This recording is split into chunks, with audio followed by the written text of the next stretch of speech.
Good afternoon, members of the media. Thank you all for coming here this afternoon. There's no question in our minds that of all the challenges faced by the government when we became elected at the end of 2012, rebuilding the economy and fixing government finances loomed as the most intractable. This was made especially clear by the Minister of Finance when he looked under the hood to discover the extent of the problems that have grown unchecked for years. Two facts reflected the seriousness of the situation. The first was the cost of paying interest on government debt, then surging upwards to $134 million a year. The second was the out-of-control deficit, which in the first year of the government was $330 million, meaning simply that Bermuda spent $330 million more than we were taking in. Minister Richards laid down a very simple two-track strategy to get Bermuda back on its feet. The first track was to pursue any opportunity to grow the economy so that it could once again meet the needs of Bermudians, from jobs to public services. The second track was to impose control and discipline on government finances, and of course, to get costs back in line with what Bermuda could afford. In other words, to make government financially sustainable. Today's budget is an opportunity to measure our progress since then. And for that, I want to commend the Minister of Finance and the members of the Ministry of Finance for helping us to get to this point where we can actually not only see light at the end of the tunnel, but a bright horizon ahead for both this generation of Bermudians and, just as importantly, the next. While this road to recovery has been challenging, and there will continue to be bumps along the road, we can look back and see how far we've come, how much progress we have in actual fact made. Bermuda is once again moving in the right direction. Our economy is getting back on track locally, and our island is getting more competitive globally. Major projects which will generate much needed jobs, new jobs, good-paying jobs, are moving forward. In St. George's, where a new hotel development is about to break ground over the next few weeks. At the airport, where preliminary work for the new terminal building is underway. At Morgan's Point, where progress towards resort development is taking shape. At Pink Beach, where they are nearing completion of the $51 million rebuild. At Hamilton Princess, now in its third phase of the $100 million restoration. And of course, up in the west end of the island, where the America's Cup Village is being built. All of this reflects new confidence in Bermuda as a place to do business that generates more jobs and greater opportunity for every Bermudian. The signs are good, but as I have often said, and a point that the Minister of Finance clearly said in the budget statement, economic recovery is never even, especially for those who are looking for a job or that contract of employment. To each and every one of you listening today or watching on TV, and to every Bermudian, I say with total commitment, we have been working hard for you, and we will continue to work hard for you. And we are turning the corner. We are turning the corner towards a brighter economic future and turning around this island so that it is once again working for you, your families, your friends, and all children across our island in every community. The Minister of Finance's careful and responsible management of the public purse is helping to make this happen, helping to rebuild the financial foundation of this island for a better tomorrow. With those few words, I would like to pass it on to my colleague, the Deputy Premier and the Minister of Finance, to add his comments. Thank you. Thank you, Premier. Ladies and gentlemen, you'll be relieved to know that after listening to me for 2 hours, I'm not going to repeat all that, so I'll just keep my remarks very brief. And of course, we are here to answer any of your questions. But I just want to give a few bullet points, highlights of the way forward as we see it. The economy is growing. The recession is over, although many people are still experiencing difficulties finding employment.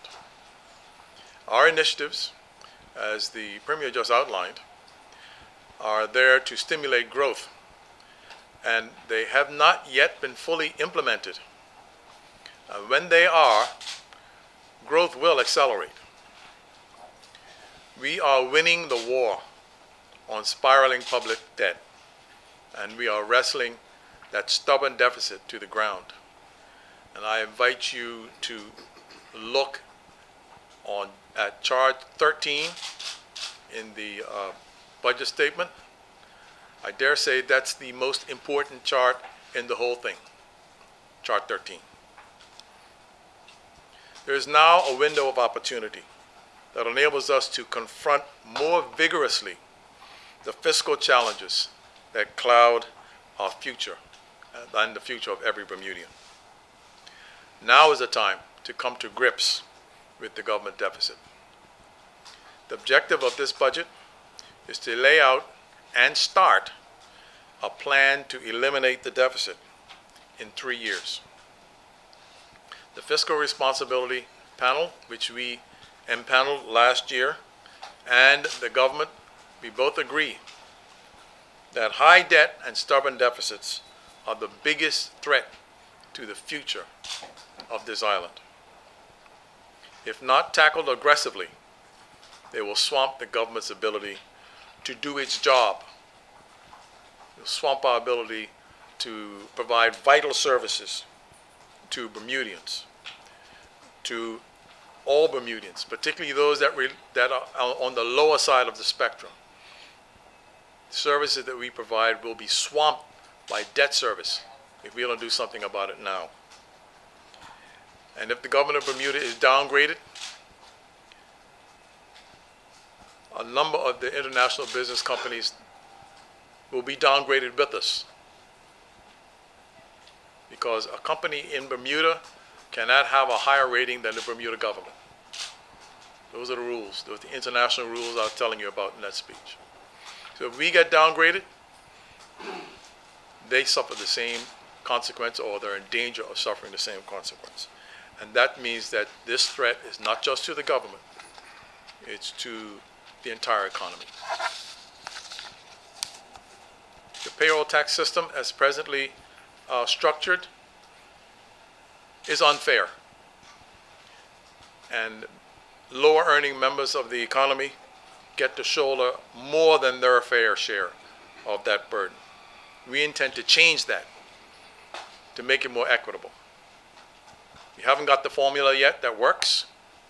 We're in consultation with employers, business leaders, to strike a balance where we can get a more equitable system, and also to be in a situation where we don't do something that alienates business and chases them away. We already know that scenario. It's happened to us before. And we're going to be darn sure we're not going to make that mistake again. So we are in extensive consultation with employers, international business, and local business about structuring and restructuring the tax system. It's got to be done, but it's got to be done where everybody wins. So we want to broaden that tax base, but we're going to be in consultation with those areas of the economy that are most affected by that broadening. We're going to be in consultation with them too. So nobody is sitting here in government in some sort of ivory tower, gets an idea and presses a button and things happen. It's not the way we do things. We're doing things with consultation so that we can have a win-win situation going forward. But in the meantime, we have to have a tax increase this year, particularly in payroll taxes. The government current account balance before debt service for this year is going to be $18.5 million surplus. The first surplus we've had with the current account before debt service for many, many, many years. I think I've said 7 in the the budget statement, but maybe even longer than that. And we have actually reduced spending since 2013. We have reduced spending by $74 million. So I don't want anybody to say we're increasing revenues, increasing taxes to feed a bloated government and a bloating government. We're not doing that. We're doing what we said we would do, which is to trim government expenses. But the Fiscal Responsibility Panel have made it clear, and we agree, that if we are to reach our goal to eliminate the deficit, we have to have some increases in revenues as well as cutting expenses of running the government. And the current account balance for the ensuing year, 2016-17, before debt service, will be a surplus of $75.3 million. That means that we not only are we covering the day-to-day running of the government, but we'll be able to, that surplus will also be able to pay our contribution to the sinking fund as well. And that will be the first time we'll have done that, I think. I don't even know how long that goes back, but many, many years before we are in a position to cover the cost of running government and also to be able to finance contributions to the sinking fund without borrowing money. So our expenditures will the expenditures will increase slightly this year by 8.9%. Our revenues are forecast to increase by 7%, or $65 million. The overall deficit is budgeted to be $199.4 million, a drop of $20.7 million, or 9.4% when compared to last year. So we're getting that deficit down further and further, and eventually, in 3 years, it will be zero, and anything we do after that, we'll be able to start paying down that debt. That's the plan, and we've already started the plan. So, with that, I'll be happy to answer any questions. Members of the media, just as a reminder, the ministers and the parliamentarians have an engagement right after this, so if you can keep the questions concise. Why don't you tell the public what that engagement is? Because this is a press conference asking questions about your budget, which is very important. If you want to ask a question about the budget, I'll be quite happy to answer that. What's your first question? Minister, you mentioned that the changes to the payroll tax won't come into effect until 2017, 2018 because you wanted to get it right. Yeah. However, the taxes on the increases in payroll taxes and so on, and it is going to be implemented come the start of the next fiscal year for the average worker in this country. However, that progressive tax, you said, is not going to be implemented until perhaps 2017, 2018. Why wasn't that considered before so it could be implemented this year and so hasten the government's effort to reduce that deficit? Well, I would have liked that to happen. We did not get the CARTAC report until very late last year. Once we got the CARTAC report and we determined what we needed to do as a government, we went into consultation with, particularly with international business. And we have not reached a conclusion yet with that. And that's the reason that we have to do this as an interim measure. But a progressive tax would mean that those who can most afford to pay more will be contributing more to the government's coffers than those who can least afford, who are now being burdened with increased taxation. That's correct. Yeah. And incidentally, we're the first government to actually say that and say we're going to do something about it. In 2013, it was suggested by the opposition, and you declined to even entertain having that discussion. Well, I'm having that discussion, not only having the discussion, I'm doing something about it. The opposition's point was a point not worth mentioning. They had 14 years to do something about that. They did nothing. We're doing something about it. Had it been implemented then or been dealt with then, perhaps would have been in a better We state. did not have the framework that was put in place and the rationale that was put in place by the Fiscal Responsibility Panel that showed what we need as a government to get rid of the deficit. First thing they did, they emphasized that it was nice to have an independent group of experts confirm that this was the highest priority, because a lot of people wouldn't necessarily get that. So that was the first, it was really important. And the second thing, and remember, we only got that report in December. And so we got the CARTAC report, which we really needed to have to be able to put some sort of shape to what we needed to do. So as soon as we got those things and decided which way we wanted to go as a government, then we started the consultative process and we ran out of time. So that's why we are where we are now. The CARTAC group was given among its guidelines, they weren't to consider any value-added tax. Speaking with the Chamber of Commerce, they suggested that the retail sector would have preferred to have seen a VAT implemented as opposed to increases in other areas. Well, they didn't tell me that, first of all, because I've been in consultation with them, okay? Second of all, VAT taxes are very administration heavy. They're very complicated things. And we didn't want to get into that. You know, I said in the statement, I'll tell you again, that we want to take measures that simplify our lives, right? Simplify the structure, simplify the administration. We didn't want to have to hire a bunch of more civil servants to work in the tax commissioner's office. Minister, could you tell us more about the general services tax?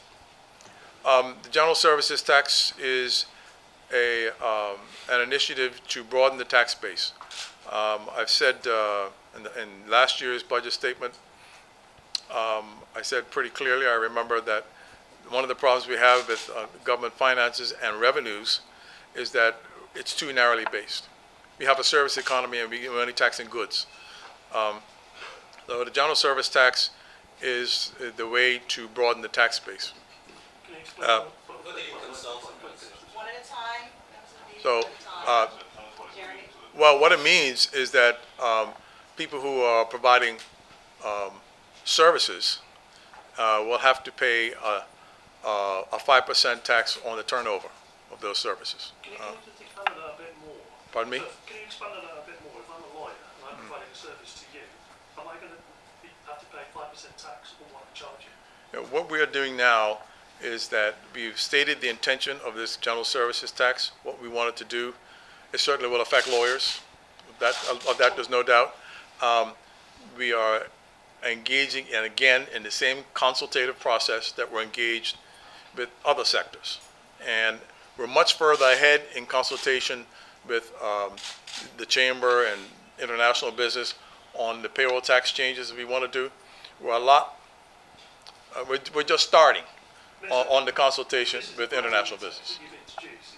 I'm sorry? It's a brand new tax you've introduced. That's right. Can you be specific on how it's going to work? No, because I haven't introduced it yet. What I have done, I have announced it, Yes. right? I haven't introduced it yet. It's coming in though. It's coming in next year, and the form in which it's coming in will, next year, not this coming year, next year, right? The form and the details of which that's gonna govern this will be announced after an extensive consultative process with industry. And if they're dead against it, we'll withdraw it. I think they'll understand what we have to do, and we are confident that we'll come to an agreement how to proceed with this. It will happen. I think so, yes. So is it actually wise to announce it and then consult? Yes, it is. Why? We're not keeping any secrets here. We're not going to do what the former government did, which to blindside business with new rules. We're not doing that. As I say, you know, we have got tough things to do, but the worst thing you want to do is to blindside business people. Business people don't mind bad news. What they do mind is uncertainty. That is not something that's tolerable for business, uncertainty. Minister, So that's what we're doing, and this is the way we're doing it. Minister, I run my own small business and you've made me extremely uncertain. Is that a question? It's not a question. Well, okay. Why am I uncertain?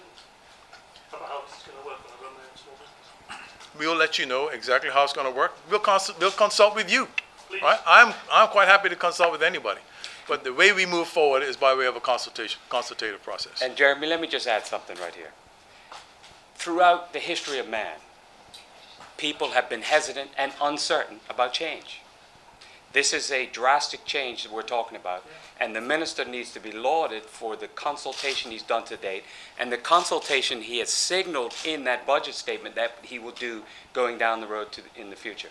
And I think we all have to accept that if we don't make some changes, if we don't deal with the reality of here and now, then we're in trouble. And that's why we're consulting about it. Sorry, Next I have a question. How much consultation have you done on the GST to date before you announced it today? We've just started. You've done no consultation? I did say that. So how much I would have you like to, done? when I say something, don't interpret it to be different from what I said. I'm asking you how much have you done? I said I have started, and we're continue to do it. Who have you consulted? I'm not telling you that. Next question. Can we ask? Come on. Next question. If we have a question from the Rovers. Nonsense. I was going to ask about the general services tax, actually. Sure. Everybody's interested in that. That's fine. Okay. Can I just ask that you set a target of reducing your spending, government spending by 15%. You got almost halfway. to Right. that. How much of the tax increases today, outlined today, as a result of government not meeting its spending reduction targets? Well, I think that if you look in the budget statement, there's a very important observation of the Fiscal Responsibility Panel, and I can almost quote it. It says that after you take wages and salaries, grants and contribution, and debt service, it all comprises 85% of government expenditures. And what that means is that if you're going to make reasonable or significant, that's the right word, significant further cuts in government expenditures, you will be facing redundancies or outsourcing. And those are extremely difficult things to do in Bermuda under the circumstances. They've also pointed out, the Fiscal Responsibility Panel, not me. They've also pointed out that this is a window of opportunity to raise revenues, to reduce and eventually close the deficit. So those are the two things that have led us to where we are now. The observation that, we've done a lot of cost cutting. As the Premier announced, when we took over, the government was running a $330 million deficit, annual deficit. The deficit for this coming year will be under 200 million. And I dare say, as we go forward, it'll be a lot less than that the year after next. So, insofar as policy options are concerned,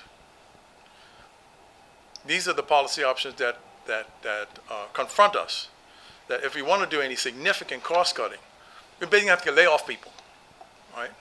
We have to lay off people. Now, having said that, I don't want anybody to think that we haven't done our best to reduce the size of government. We have. In the job survey,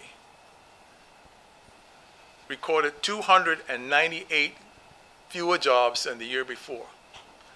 Of that 298, 225 were from government.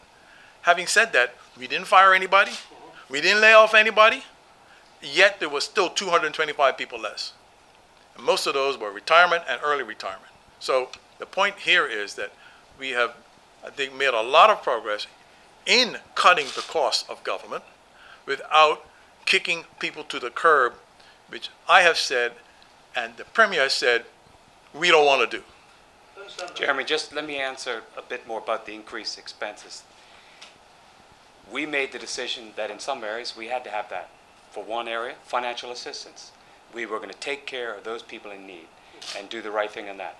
Those additional expenses will come to the House of Assembly for debate, and I'm sure every minister will stand up and say that they were the appropriate thing to do at this time. And so that accounts for that difference. If you'd reached your 15% target, would that have negated the need to increase payroll tax? No. If we'd reached the 15% target, we would have had to lay off people.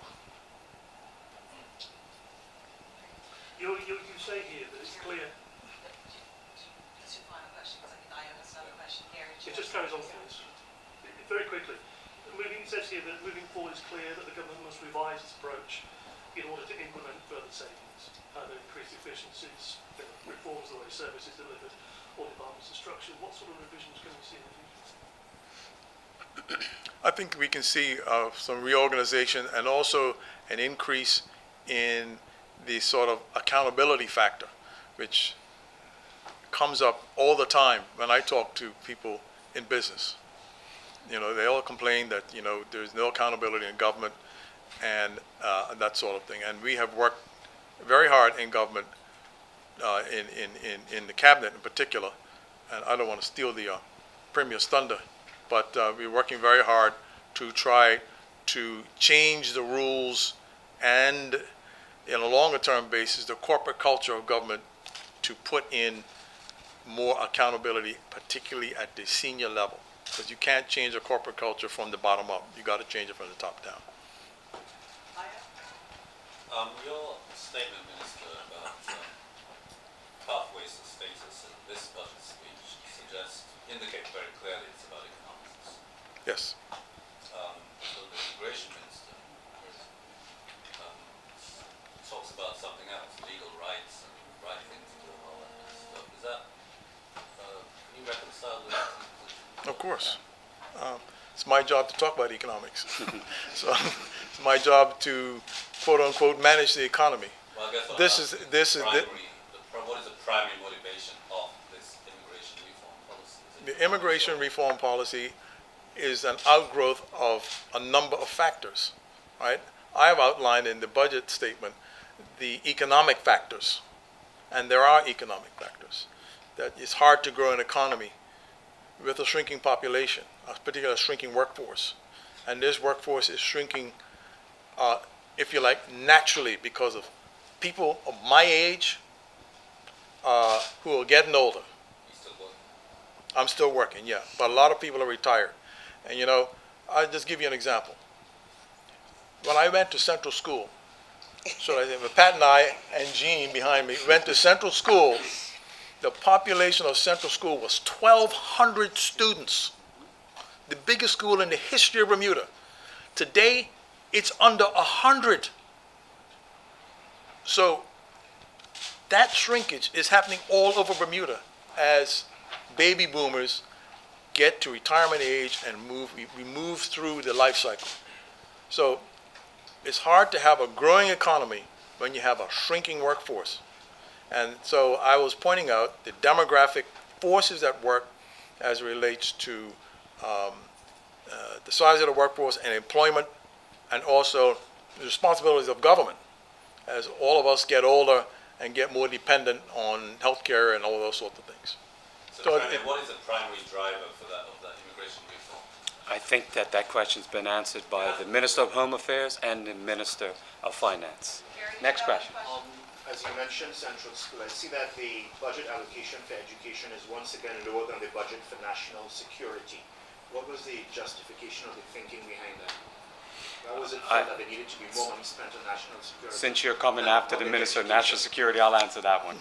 I think you can look at the number of number of departments under that ministry and quite clearly see that there are some very critical departments in there that provide much-needed safety and services to the people of Bermuda.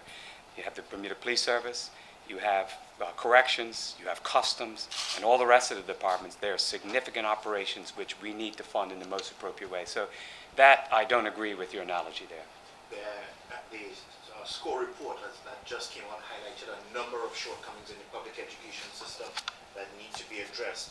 Is this budget going to facilitate that being done? The Minister of Education will talk to that in detail when we come to the budget preparation, budget presentation, and I believe we're in a good position to do just that. Want to give, Any further questions? Brian, any last comments? Al, any last comments? You sure? Does this No need to be quiet. You don't does have to this worry figure- about the rest of them, Mike. Does this figure take into account the amalgamation or closure of schools? And if the Minister of Education wants to address that. We'll deal with that in the budget. Thank you, Right. everybody. Thank Should you we very expect any much. supplementaries in the next 2 weeks? Have a great day. I already referred to that earlier, so that answer is yes.